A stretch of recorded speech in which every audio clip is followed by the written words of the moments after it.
పెద్దలు గౌరవనీయులు పవన్ కళ్యాణ్ గారిని మాట్లాడాల్సిందిగా కోరుతున్నాను.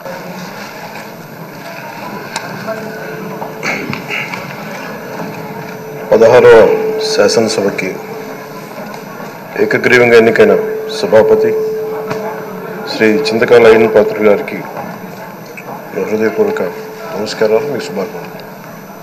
ఇది నేను మొదటిసారి అసెంబ్లీలోకి అడుగు పెట్టడం. ఇలాంటి సుదీర్ఘ రాజకీయ అనుభవం ఉన్న దాదాపు 7 సార్లు ఎమ్మెల్యేగాను, ఒకసారి పార్లమెంట్లో అడుగుపెట్టిన మీకు, Panchayati Raj, technical education, forest, R&B అనేక మంత్రిత్వ శాఖల్ని సమర్థవంతంగా నిర్వహించిన మీకు ఈ సభాధ్యక్షుడు, ఈ స్పీకర్ స్థానంలో కూర్చోవడం నాకు చాలా ఆనందంగా ఉంది. ఇన్ని దశాబ్దాలు ప్రజలు రాజకీయ జీవనంలో ఇన్ని దశాబ్దాలు ప్రజలు మీ వాడి వేడి చూశారు. మీకు కోపం వస్తే ఋషికొండను చెక్కినట్టు ప్రత్యర్థులకి పదునైన ఉత్తరాంధ్ర యాసలో గుండు కొట్టేస్తారు. ఒకటే బాధ వేస్తా ఉంది సార్, ఇకపైన మీకు తిట్టే అవకాశం లేకపోవడం. కానీ ఇక మీద సభలో ఎవరు తిడుతున్నా దాన్ని ఆఫ్ చేసే బాధ్యత మీ చేతిలోనే ఉంది. మీరే మైక్ ఆఫ్ చేయాలి. అంటే మా చిన్నప్పుడు నేను చూసాను, ఒకసారి అల్లరి చేసే అబ్బాయిని క్లాస్ లీడర్ చేసేవాడు చిన్నప్పుడు మా స్కూల్లో.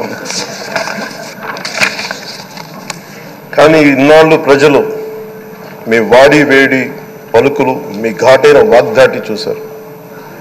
ఈ రోజు నుంచి రాష్ట్ర ప్రజలు మీ హుందాతనం చూస్తారు. డిబేట్స్ వెనకాల దాక్కుని సంస్కారహీనమైన భాషలని, భావాలని రకరకాల మాధ్యాల్లో విరజిమ్ముతూ ఉంటారు. దాని నియంత్రణ మీ ఆధ్వర్యంలో ఇక్కడి నుంచే మొదలవ్వాలి. ఇందాక సభా నాయకులు, గౌరవ ముఖ్యమంత్రి శ్రీ చంద్రబాబు నాయుడు గారు చెప్తారు, ఆడబిడ్డలు ఏ విధంగా నలిగిపోయారు ఈ రాష్ట్రంలో గత 5 సంవత్సరాల్లో. చిన్న లేదు, పెద్ద లేదు, ఎవరని లేదు. ఎవరన్నా సరే ఒక మాట మాట్లాడితే వాళ్ళు వ్యక్తిగతంగా దూషణ, సోషల్ మీడియాలో వాళ్ళని క్యారెక్టర్ అసాసినేట్ చేయటం, వాళ్ళు పెద్ద నాయకులు కావచ్చు, కార్యకర్తలు కావచ్చు, లేదా వాళ్ళకి ఎదురు తిరిగి ఒక ఒపీనియన్ చెప్పి ఎవరైనా సగటు మనిషి కూడా కావచ్చు. అది ఇక్కడతో ఈ రోజు నుంచి ఆగిపోవాలి అధ్యక్ష. అది మీ ఆధ్వర్యంలోనే మొదలవ్వాలి. గత ప్రభుత్వం తాలూకు సభ జరిగిన విధానం చూస్తే ఈ వ్యక్తిగత దూషణ ఇవన్నీ చాలా ఇబ్బంది పెట్టే ప్రజలు. ఈ రోజున వాళ్ళకి 11 సీట్లకు పరిమితం అయ్యారు, ఈరోజు లేరు, ధైర్యం లేదు వాళ్ళకి. విజయాన్ని తీసుకోగలిగారు కానీ ఓటమి కూడా ధైర్యంగా కూర్చుకునే వాళ్ళకి స్థాయి లేదు, వాళ్ళకి పారిపోయారు ఇక్కడి నుంచి. భావంలో ఉండే తీవ్రత భాషలో ఉండాల్సిన అవసరం లేదు.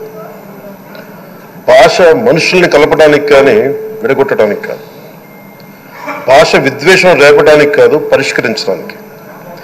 ఎంత జటిలమైన సమస్య అయినా, భయంకర సమస్య అయినా చర్చల ద్వారా పరిష్కరించుకోవడానికి కానీ వివాదం సృష్టించడానికి కాదు. ఈ సభ ఉన్నది అందుకు. కానీ మనం చూసింది వాళ్ళ దగ్గర నుంచి బూతులతోటి, వ్యక్తిగత దోషులతోటి రాష్ట్ర పురోభివృద్ధిని ఆపేశారు.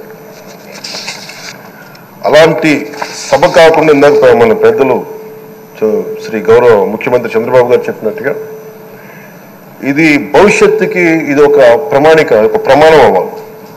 2047 వరకు ఇంత అద్భుతమైన స్థానంలో మనకి ఆంధ్రప్రదేశ్ తెలుగు జాతి ఉన్నత స్థాయికి వెళ్ళాలంటే ఈ రోజు మనం వేసే ప్రతి అడుగు అది భవిష్యత్ తరాలకు ఒక నిర్దేశక, ఒక టచ్ స్టోన్గా ఉండిపోవాలి, గిట్ రాయిగా ఉండిపోవాలి.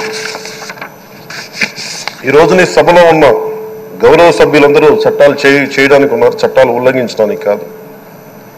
విభేదించడం అంటే ద్వేషించడం కాదు, వాదించడం అంటే కొట్టుకోవడం కాదు.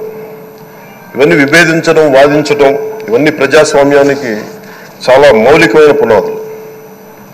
ఆంధ్రప్రదేశ్ ఆవిర్భావం జరిగి అసలు భాషా ప్రయుక్త రాష్ట్రాల ఆవిర్భావమే మన ఆంధ్ర రాజ్యంతో మొదలైంది. అమరజీవి పొట్టి శ్రీరాములు గారి బలిదానం మీద మన రాష్ట్రం పుట్టింది. 56 రోజులు తిండి తిప్పలు తినకుండా నరకం అనుభవిస్తూ ఆయన బలైపోయారు. ఆయన మరణానికి చేరువవుతూ ఆమరణ నిరాహార దీక్ష చేసిన ప్రతిరోజు మనకి దాదాపు ఈ సుదీర్ఘమైన 6 దశాబ్దాల కాలం 1.5 సంవత్సర కాలం అంటే ఆయన ప్రతిరోజు చావుకు చేరువవుతూ భోజనం లేకుండా ఆయన గడిపిన ప్రతిరోజు మనకి 1.5 సంవత్సర కాలం.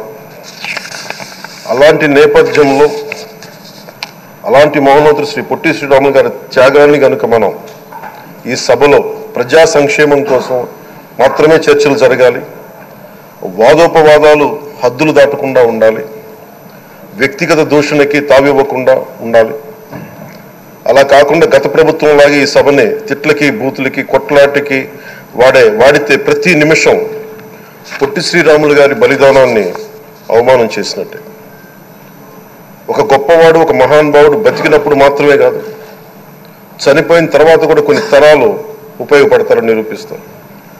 అలాంటి కోవకు చెందిన మహానుభావులు ఆంధ్ర రాష్ట్ర సృష్టికర్త, భాషా ప్రయుక్త రాష్ట్రాలకు శ్రీకారం చుట్టిన ద్రష్ట, అమరజీవి శ్రీ పొట్టి శ్రీరాములు గారి స్మృతిలో ఒక విలువలతో కూడిన ఒక సత్సాంప్రదాయాన్ని తెరలేపుతూ మీ ఆధ్వర్యంలో ఈ సభ జరగాలని, ఈ 5 ఏళ్ల ప్రజా ప్రస్థానంలో ఈ విలువైన 5 ఏళ్లు రాబోయే తరానికి గొప్ప భవిష్యత్తునిచ్చేలా, అన్నం పెట్టే రైతుకి, కౌలు చేసుకునే రైతుకి, రైతు కూలీకి అండగా ఉండేలా, మహిళలకి భద్రతతో పాటు ఉన్నత స్థాయికి ఎదిగేలా, ప్రభుత్వ ఉద్యోగులకి భద్రత కల్పించేలా, పశువు పక్షి ప్రకృతి సర్వజనులందరికీ కూడా మతాలకి ప్రాంతాలకి అతీతంగా సుభిక్షంగా అభివృద్ధి పదంలో ఆంధ్రప్రదేశ్ ఆంధ్ర రాజ్యం అద్భుతమైన ప్రగతి సాధించేలా ఈ చర్చలు సాగాలని కోరుకుంటూ, సభాపతి అయ్యన్న పాత్రుడి గారికి మీ ఆధ్వర్యంలో ఈ సభ ఒక సరికొత్త సాంప్రదాయానికి సత్సాంప్రదాయానికి ఇది తెరతీయాలని కోరుకుంటూ మీకు మరోమారు శుభాభినందనలు తెలియజేసుకుంటాను.